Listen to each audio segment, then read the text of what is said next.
Bem, na fisiologia, a neurologia ela segue um degrau, certo? Segue alguns degraus de complexidade. Então, vamos começar pelo que há de mais simples, certo? Nós sabemos que o sistema nervoso central ele vai enviar um sinal para o sistema nervoso periférico e, por fim, esse sistema nervoso periférico vai enviar um sinal para os órgãos. Basicamente, é uma relação de estímulo, processamento desse estímulo e a resposta a esse estímulo. Claro que nós estamos falando apenas da medula, ou seja, um local que tem um processamento mínimo da informação. Acima lá da medula, quando for falar sobre tronco encefálico, o telencéfalo, enfim, as partes acima da medula, né? O sistema nervoso central ali superior, você vai ver que é um pouco mais complexo. Mas muito bem, o sistema nervoso periférico ele vai captar essa informação, o sistema nervoso central aqui da medula vai processar e o periférico vai devolver essa informação. É interessante destacar que estamos lidando, né, com um sistema que tem um alto metabolismo, certo? Muito alto mesmo. Outro ponto relevante é que, além de ter essa intensa atividade, e esse é o motivo, esse é o porquê de ter um alto metabolismo, nós temos que entender que esse sistema ele controla todo o corpo, inclusive o sistema endócrino, certo? O sistema endócrino. Um exemplo interessante desse controle, dessa correlação, é quando nós comparamos aí o sistema nervoso com uma glândula, certo? Por exemplo, o sistema nervoso simpático, que na verdade ele faz parte do sistema nervoso periférico, como assim? Existe o sistema nervoso periférico, que é dividido, e dentro dele tem a divisão do sistema nervoso autônomo, ou seja, aquelas partes que você tem no seu corpo que agem de maneira involuntária, que é o sistema nervoso autônomo, que faz parte do sistema nervoso periférico. Esse sistema nervoso autônomo ele é dividido em duas partes, parasimpático e simpático.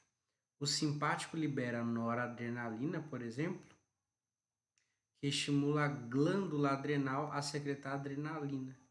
E aí continua esse processo, certo? De estímulo. Então, existe uma correlação em todo o corpo, né, do sistema nervoso com os órgãos, certo? As glândulas e assim por diante, sistema endócrino. Bem, tudo isso vai ocorrer por meio de potenciais de ação. Potenciais de ação esses que já foram outrora citados em um estudo básico dos estímulos, certo? Então, o que você está vendo aqui? Né? Você está vendo um passo a passo. De início, você não tem abertura nenhuma de nenhum canal de sódio ou potássio. O estímulo proveniente dos impulsos nervosos excitatórios, né? Acontece uma somação de impulsos nervosos excitatórios, inibitórios, por fim. Esse estímulo ele pode gerar uma despolarização até o limiar. Chegando no limiar, essa parte em verde, ó, você vai ter a abertura aí de canais de sódio dependente de voltagem. E aí começa a ascensão desse potencial de ação. Nós chegamos aqui em um momento que é o ponto de ultrapassagem, certo? E aqui, nesse amarelinho, os canais de potássio, dependente de voltagem, eles estão abertos. E os canais de sódio ficam inativados, ou seja, se fecham. A partir desse momento, você tem uma entrada você tem uma saída de potássio e vai começar a repolarização. Quando nós estivermos chegando aqui nessa fase laranjinha, os canais de potássio, dependendo de voltagem, ainda estão abertos, então está fazendo com que ocorra uma diminuição, até chegar no momento em que nós vamos chamar de fase de pós-hiperpolarização. E aí vai vir novos estímulos e vai continuar esse processo básico, certo? Aqui você tem um desenho esquemático de como isso vai funcionar, que eu vou explicar mais daqui a pouco, certo? E aqui você tem um desenho mostrando o sistema nervoso central e o sistema nervoso periférico. Algo simples, né? É bem esquemático, do livro Anatomia e Fisiologia do Tortora. Então, o sistema nervoso, certo? Você vai entender treinando questões e repetindo essas informações que vão ser ditas aqui. Bem, algumas perguntas que são interessantes, que foram organizadas pela doutora Vivian, são essas daí, né? Que já vai trazer um background importante para entender esse sistema. Bem, quais são os tipos de células excitáveis presentes no nosso corpo? Você provavelmente, se está estudando neuro, você já estudou músculo, certo? Então, nós já sabemos que as células musculares, elas são capazes de gerar potenciais de ação que levam à contração muscular, né? Que tem os neurotransmissores acetilcolina. Então, você tem as células musculares, você tem o músculo esquelético, que é responsável pelos movimentos voluntários. Você tem o músculo liso, presente em órgãos internos e vasos sanguíneos, controlando os movimentos involuntários. Você tem o músculo cardíaco, que forma o coração e é responsável pelas contrações rítmicas, certo? E nós temos até algumas células glandulares que também exibem uma certa excitabilidade, né? Liberando alguns hormônios, por exemplo, em resposta a alguns estímulos, certo? E nós temos, por fim, os neurônios, que são as células nervosas, certo? As células nervosas, elas são especializadas na geração e transmissão de impulsos elétricos, potenciais de ação, para a comunicação rápida entre diferentes partes do corpo. Agora, quando eu falo assim sobre o mecanismo de ação do impulso, que os impulsos são conduzidos, que é a segunda pergunta, eu vou pensar aqui, né, que o mecanismo de ação que ocorre o impulso nervoso, potencial de ação, é por meio de uma condução eletroquímica, certo? Neurotransmissores, todo um processo de canais que vão abrir e vão fechar, né? Envolve a rápida alteração da diferença de potencial elétrico, então vai ter voltagem aqui. Isso tudo é através da membrana plasmática da célula excitável, né? Causada pelo movimento controlado de íons carregados eletricamente, principalmente o sódio e o potássio, certo? Através de canais iônicos específicos. Isso é interessante dizer. Bem, existe também.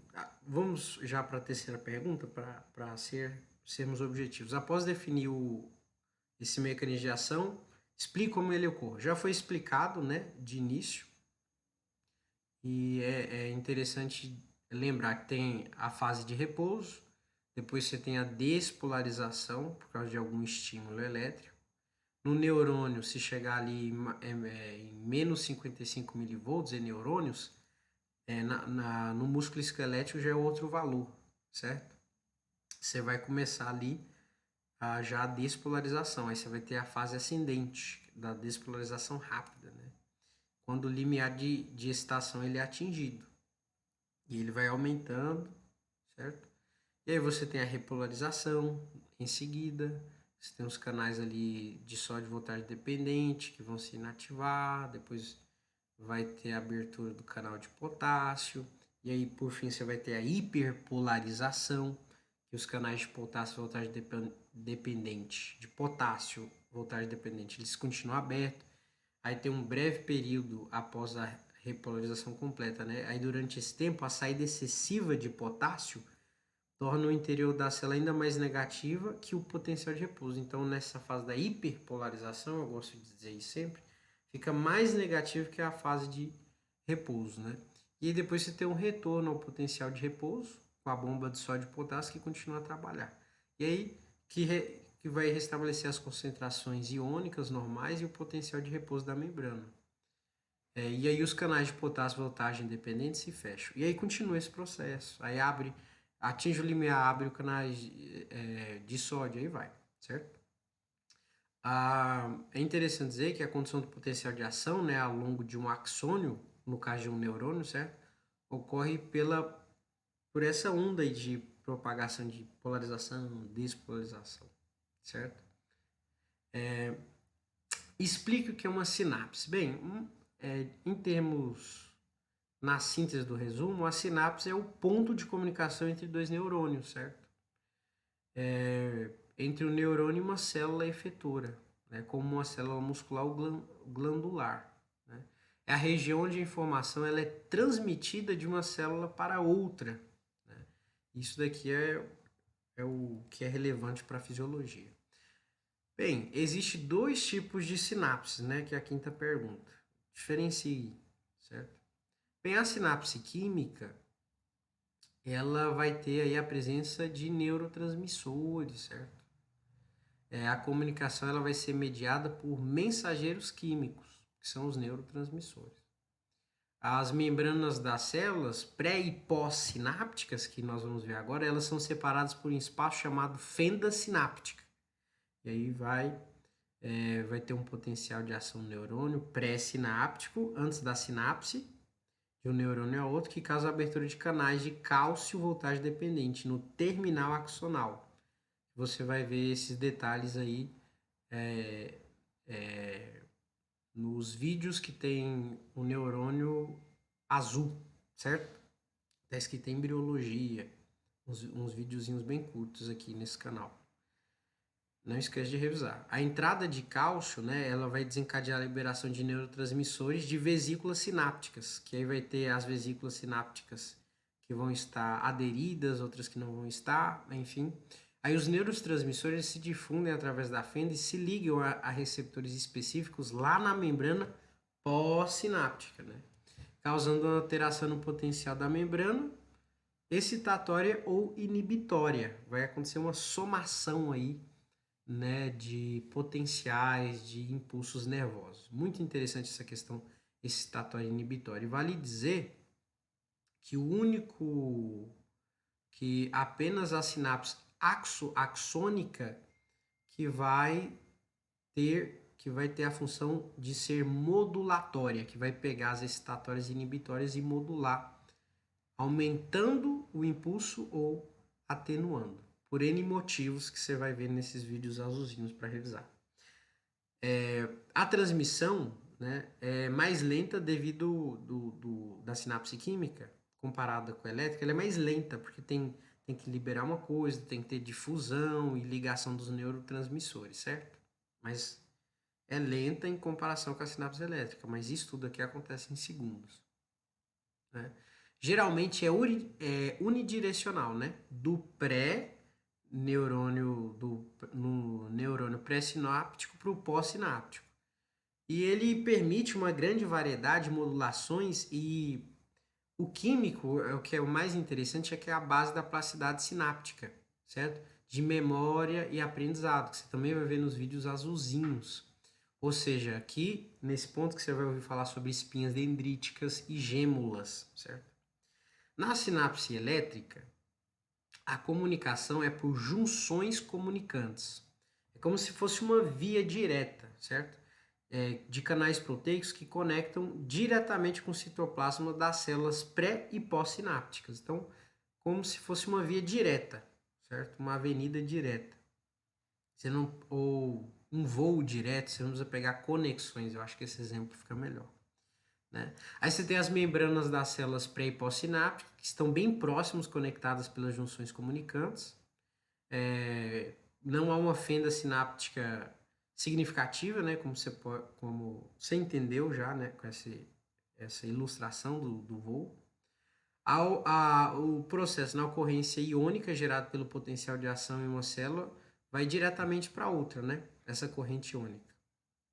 Por meio das junções comunicantes, né? Aí causa despolarização, hiperpolarização, a transmissão é bem mais rápida, quase que instantânea, porque não tem necessidade de ligar, liberar e abrir um canal, etc. E geralmente ele é bidirecional, pode fluir para ambas as direções, certo?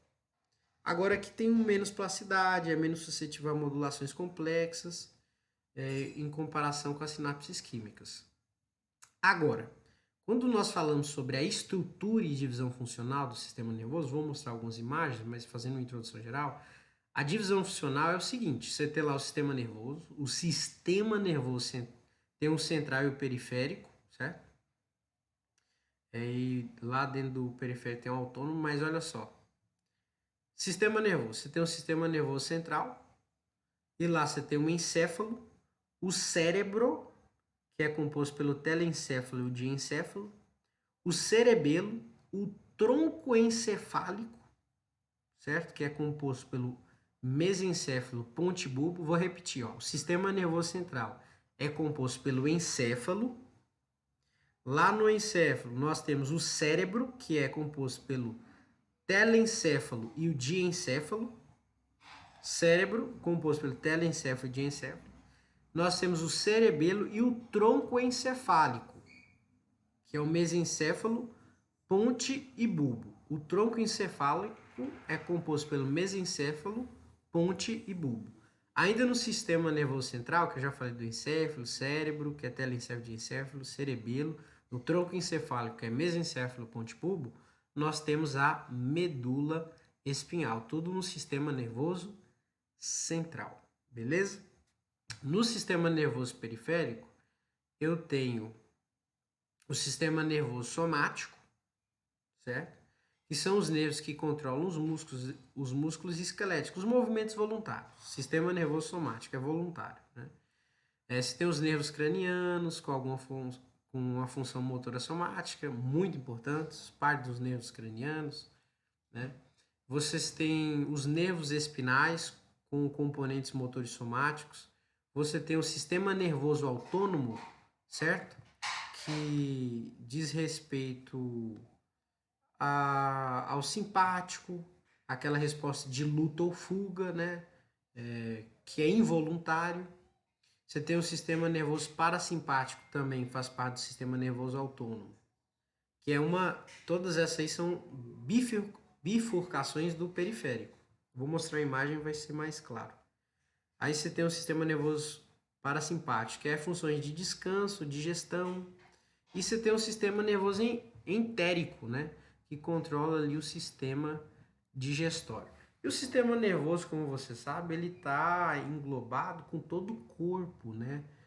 Até funções endócrinas, como eu falei no início do vídeo. Então, sistema nervoso central, encéfalo, cérebro, telencéfalo, diencéfalo, cerebelo, tronco encefálico, abre aspas, mesencéfalo, ponte bulbo, fecha aspas, medula espinhal, tudo sistema nervoso central. Aí quando eu saio do sistema nervoso central, eu tenho o sistema nervoso periférico, que lá eu vou ter o somático, que é voluntário, que tem os nervos cranianos e espinais, que controlam os músculos esqueléticos, os movimentos voluntários. Vou ter o sistema nervoso autônomo, que é o simpático, lá da luta e fuga, e do entérico, sistema digestório e parasimpático, é descanso e digestão, certo? Beleza. Continuando aqui, ó. Agora vamos repetir tudo com imagens. Divisão anatômica do sistema nervoso. Você tem o sistema nervoso central, encéfalo, cérebro e cerebelo. Né? Aqui é um resuminho, né? Sistema nervoso encéfalo, medula espinhal, tronco encefálico, mesencéfalo, ponte bulbo. Decoro, né? Encéfalo 2, tronco encefálico 3, certo? Você tem o sistema nervoso periférico. Você tem os nervos cranianos espinhais. Aqui você vai ter 12 pares dos nervos cranianos. Alguns deles né? Vão inervar lá a musculatura da língua, você vai ter lá o, o trigêmeo, o glosso, né? Você vai ter o vago, beleza? Você tem os gânglios, você tem as terminações nervosas, que são as sensitivas aferentes e os motores eferentes. Bem, as sensitivas, que são eferentes, o que é aferente, né? O que é terminação nervosa aferente? É aquela que vai trazer a informação para o sistema nervoso central, beleza? Que é esse pessoal aqui, pessoal lá, o sistema nervoso superior, sistema nervoso central. Então, esse que é o sensitivo, ele traz as informações lá para o sistema nervoso central. E o eferente, ele é que vai enviar as informações do sistema nervoso central para os músculos, para o movimento. Você tem uma divisão funcional aqui do sistema nervoso, olha que legal. O sistema nervoso central, que é aqui, ó, tá aqui em cima, certo? Ó, o sistema nervoso central, esse desenho aqui bem bacana.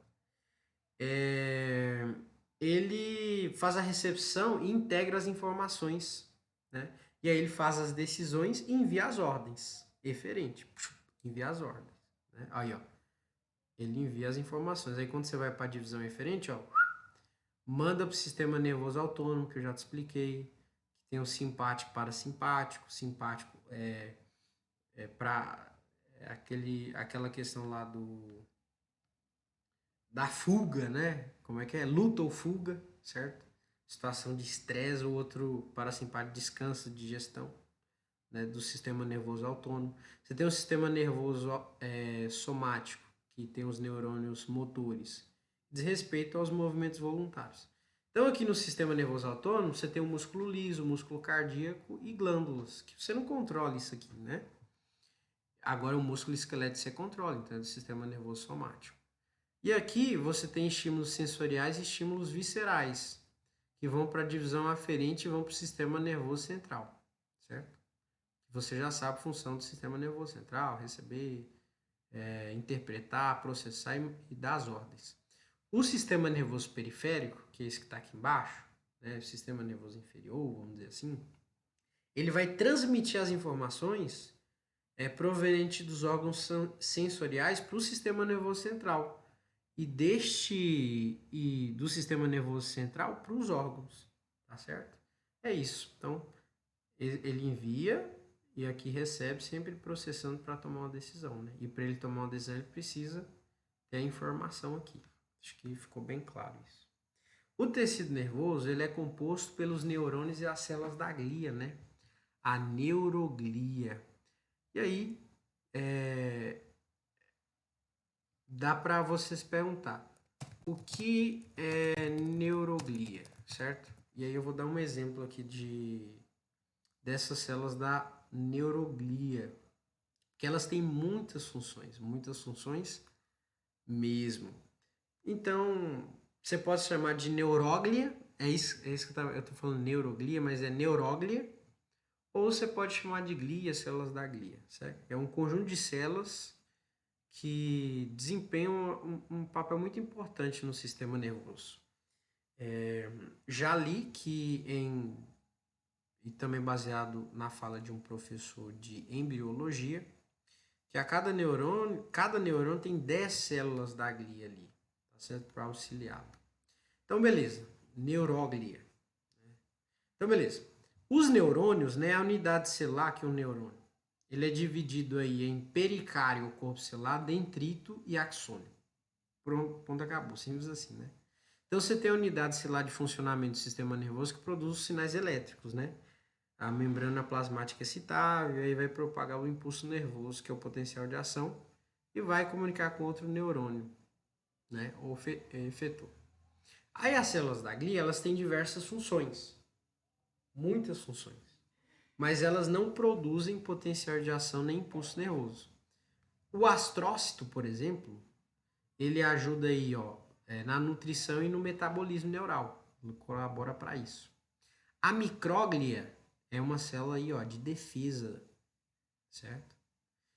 Que inclusive, quando vai dar algum problema aí de excesso de proteínas anômalas ou outras querelas, ela vai tentar proteger aí o sistema nervoso, certo?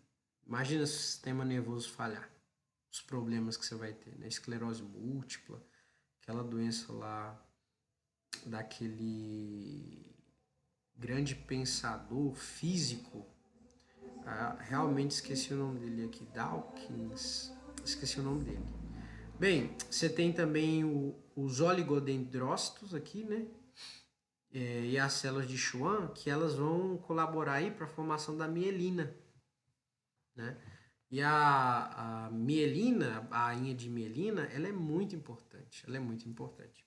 Então, o neurônio é a unidade básica do sistema nervoso. Você tem aqui um neurônio sensitivo, olha. Se não me engano, esse aqui é o neurônio bipolar, né? Que tem algumas divisões de neurônio, mas aqui na fisiologia, esse aqui, essa representação que é o suficiente para entender o caminho, certo?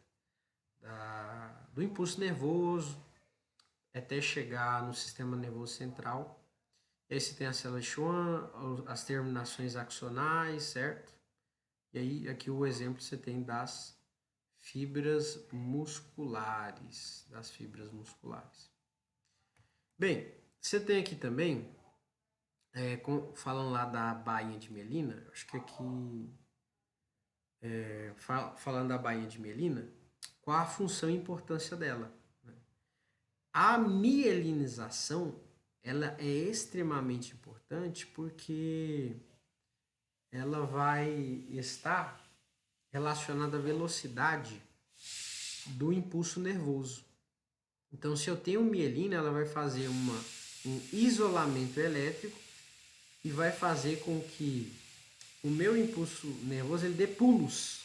Ele sai daqui, ó, que é chamado de condução saltatória, que você tem um canguru, né? Exatamente isso, condução saltatória. Agora, se elas forem degradadas, ó aqui, a mensagem vai ser bem lenta. Se forem degradadas, inclusive vai dar problemas, vai dar uma doença aí, certo? Se eu não me engano, a esclerose amiotrópica, lateral amiotrópica, tem a ver aí com a degradação da bainha de mielina, né? Então, o diâmetro do axônio vai ser importante. Quanto maior, eles vão propagar mais os potenciais de ação e impulso nervoso. A temperatura, por incrível que pareça, também vai influenciar no que diz respeito à velocidade. Quanto mais frio, mais lento. Interessante isso, certo? Diz que o corpo precisa ter uma homeostase, uma temperatura adequada, senão vai dificultar aí os impulsos nervosos. Outro ponto aqui a se colocar, que esses daqui são os nodos, né? Os nós. E nesses nós aqui você vai ter muitos canais que vão colaborar para dar mais um empurrão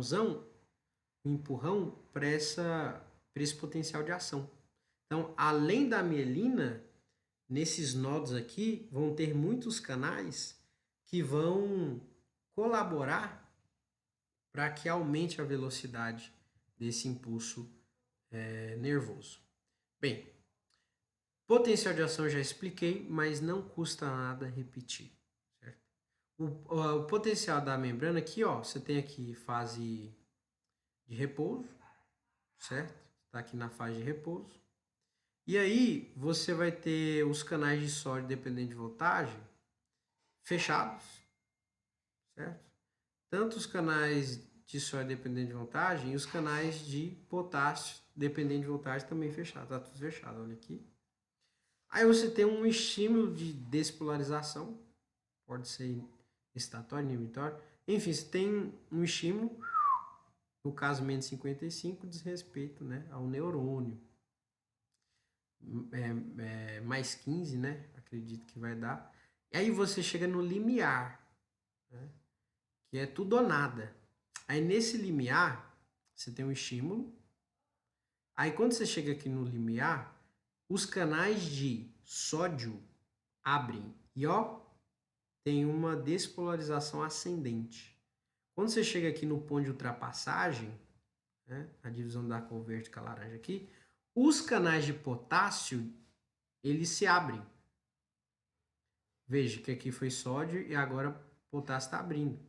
E potássio é positivo, então aqui vai ficando negativo. E nesse mesmo momento que está indo embora o potássio, os canais de sódio vão se fechando.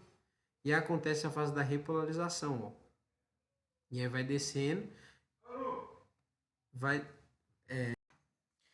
Então você tem aqui a hiperpolarização, né? Que aqui já fechou os canais de sódio, certo? Os canais de sódio dependem de voltagem. E abriu os canais de potássio. Então aqui está ficando negativo. E vai ficando negativo até um ponto que vai passar, ó, do ponto de repouso. Certo? E aí vai se chamar fase de pós-hiperpolarização. Esse vai ter aqui a bomba de sódio e potássio que vai equilibrar de novo, colocando o potencial da membrana no potencial mínimo de repouso. Né? Já vi menos 88 aqui, mas acredito que não vai fazer tanta diferença.